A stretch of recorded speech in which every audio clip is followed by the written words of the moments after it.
venu me chercher sur Instagram, voilà, on m'a envoyé c'est marrant parce qu'en plus c'est 2 casteurs totalement qui m'ont contacté sans se concerter.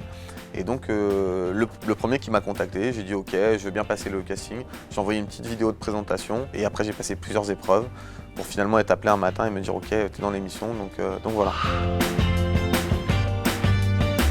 Ce qui m'a donné envie de faire de la télé-réalité et plus spécifiquement cette émission, déjà c'est parce que j'ai eu l'opportunité de faire cette émission et que d'autres c'était quasiment impossible, mais surtout d'un point de vue notoriété par rapport à la start-up que j'ai lancée, d'un point de vue financier parce que c'est pareil, pour monter un projet, il faut avoir de l'argent, donc je m'étais dit si j'arrive à gagner 200 000 € à me partager, je pourrais plus facilement faire naître ma start-up.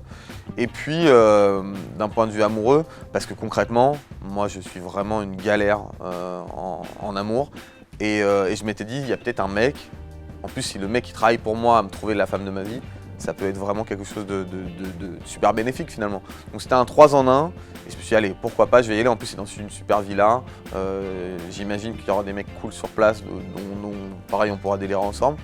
Donc c'est à peu près tout ça qui m'a donné envie d'y aller. Je sais que la télé-réalité c'est quand même un monde qui est plein de préjugés, que ce soit à l'intérieur, mais même d'un point de vue extérieur. Moi, quand j'ai dit à mes potes que j'allais faire une émission, ils m'ont dit « mais t'es sérieux, genre tu vas passer pour un con, tu vas être dans le même sac que tous ces gens qui font 15 000 émissions et qui finalement sont devenus insupportables à la télé ». Je leur dis « mais moi, personnellement, les gens qui me... En fait, on peut pas me réduire à de la télé-réalité. Je suis autre chose, je suis plus que ça. Parce que je suis une personne avant tout, je suis un ami, j'ai fait des études, pareil, je lance des projets. Et je me suis dit, la personne qui s'arrête finalement à cette image de télé-réalité, elle ne mérite pas mon attention parce que si vraiment elle est intéressée par la personne que je suis, elle va creuser plus loin, elle ne va pas se dire c'est parce qu'il a fait une télé-réalité que c'est un mec de télé-réalité. Avant 10 couples parfaits, on répond à un questionnaire qui fait à peu près 47 000 pages. Moi, ça m'a pris 1 journée et demie à y répondre. Ouais, j'étais quelqu'un de consciencieux. Et après, on rencontre un matchmaker qui finalement nous résume un peu notre profil, notre parcours amoureux, qui nous dit un peu les relations qu'on a eues, ce qui pourrait peut-être nous correspondre, qui nous fait un peu un descriptif. J'avais l'impression de faire une sorte de retour un peu sur toute ma vie sentimentale. Déjà, quand je vois toutes les filles de l'aventure, je me dis ouais, elles sont toutes très très jolies. Là-dessus, ils ne se sont pas foutus de nous. Je vois Inès avec ses longs cheveux bouclés, elle est magnifique concrètement. Je vois bizarrement Laurine serait mon type de nana, physiquement. Je la vois, je me dis ouais, c'est une jolie fille. Julie aussi, c'est une très belle fille, petite brune, typée, moi c'est tout ce que j'aime. Et à part ça, après c'est vrai qu'elles sont toutes très belles. Non, à part ça, voilà, ces trois-là pourraient me plaire de base. Avant d'y aller, je m'étais dit, il y a certainement des mecs dans des émissions de télé, des mecs et des nanas qui se mettent ensemble vraiment pour finalement s'échanger des followers. Et je pense qu'il y en a plus qu'on ne le croit. Après, très sincèrement, moi comme je pars pas de ce principe-là, quand je me dis si je rencontre quelqu'un, c'est vraiment parce que j'ai envie de rencontrer quelqu'un, je me dis qu'il y a sûrement d'autres personnes qui pensent pareil.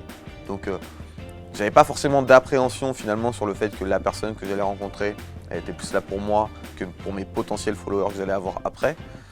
Mais après, on a toujours un petit doute finalement. Mais je me suis vite rendu compte que la plupart des gens étaient totalement honnêtes sur cette aventure, donc ça m'a vachement rassuré. En fait, c'est pareil, il faut lire entre les lignes. Quand je compare la fille que je veux à ma mère, je dis pas que je veux une cinquantenaire, que je veux une nana qui travaille dans le milieu, qui soit fonctionnaire. Non, rien à voir. Je veux juste une femme en fait qui s'assume, qui ait des blessures, qui ait des doutes, mais qui en même temps soit quelqu'un de très positif, qui sache ce qu'elle veut, qui avance toute seule, qui n'ait jamais besoin de quelqu'un finalement pour avancer, mais qui en même temps demande son soutien à quelqu'un. Je suis juste finalement une femme très actuelle, une femme forte, et une femme même que ce soit dans ses qualités comme dans ses défauts. Moi je veux pas qu'elle joue un rôle, je veux juste qu'elle soit entière et que concrètement, elle sache que je le suis aussi avec elle et qu'on peut être, si elle est déjà très heureuse toute seule, et que moi je le suis aussi, on peut être très heureux à deux. Alors ce qui est bizarre, c'est que malgré la relation fusionnelle que j'ai avec ma mère, j'ai beaucoup de mal à lui parler de mes relations. Déjà, j'ai beaucoup de mal à lui parler de mes relations parce que généralement, c'est souvent des relations courtes et j'ai pas envie qu'elle me prenne pour quelqu'un dont je serais pas fier. À chaque fois que je suis tombé amoureux et que je savais pas quoi faire, elle a toujours été d'un très grand conseil. Donc d'un très bon, franchement, elle a toujours été là à m'épauler, sans m'envahir. Je sais d'ailleurs pas comment elle fait parce que concrètement, je la trouve avec beaucoup de recul et très intelligente sur le sujet. Donc elle m'a toujours donné des bons conseils qui m'ont vraiment servi, que ce soit pour continuer la relation ou pour l'arrêter. Donc non, c'est quelqu'un de très ouvert d'esprit là-dessus. On est très fusionnels tous les deux parce que on a grandi, moi j'ai grandi qu'avec elle finalement. Elle m'a élevé toute seule depuis tout petit. Elle s'est saignée aux quatre veines pour moi. Quand l'homme qui est censé tenir la famille a été aussi lâche que tous les hommes et est parti. Malgré le départ de mon père, elle lui a jamais cassé du sucre sur le dos. Par rapport à moi, concrètement, elle m'a jamais dit c'est quelqu'un de mauvais. Elle m'a juste dit si un jour tu veux le rencontrer et comprendre, je te donnerai ses coordonnées et tu feras ta démarche par toi-même. Si t'as pas envie de le faire, il n'y a pas de souci, tu le feras pas. Et pour ça, je me suis dit, elle a tout compris. Elle est beaucoup plus intelligente que la plupart des gens qui finalement se diraient non mais il est parti, c'est basta.